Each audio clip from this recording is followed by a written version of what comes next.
তুমি সমস্ত ভক্তকে নিমন্ত্রণ করবে, কে উঁচু কে নিচু, কে ধনী কে গরিব, এই ভেদাভেদ তুমি করবে না। যাকে পাবে তাকেই তুমি নিমন্ত্রণ করবে। যুধিষ্ঠির সবাইকে নিমন্ত্রণ করেছিলেন, কিন্তু একজনকে নিমন্ত্রণ করিনি। সে নিচু কুলে জন্ম নিয়েছিলেন বলে, যার নাম ভক্ত রুহিদাস।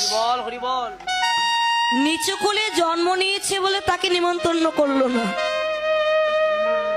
রুহিদাস জানতে পারলেন যে আমার গোবিন্দ যজ্ঞ করছে, আমায় একবার বললো না প্রভু,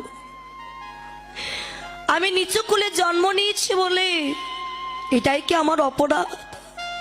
প্রভু, যে নিচু কুলে জন্ম নিয়ে তোমার সাধন ভজন আমারও হবে না, তবে বলো প্রভু, কেনই এমন নিচু কুলে তুমি আমায় জন্ম দিয়ে পাঠালে?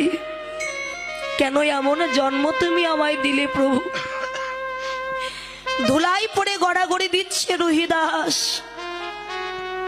হঠাৎ দেখতে পেলে রাস্তা দিয়ে হাজার হাজার ভক্ত বৈষ্ণব চলে যাচ্ছে যজ্ঞে। রুহিদাস মনে মনে ভাবলে, শুনেছি ভক্তের কৃপা হলেই তবেই নাকি আমার গোবিন্দের কৃপা হয়ে যায়। রুহিদাস গিয়ে রাস্তার উপরে বসে পড়েছে। এক একজন করে ভক্ত যাচ্ছে, আর রুহিদাস গিয়ে ওই এক একজন ভক্তের চরণে প্রণাম করছে, আর ভক্তের চরণের ধুলি অঙ্গে মাখা।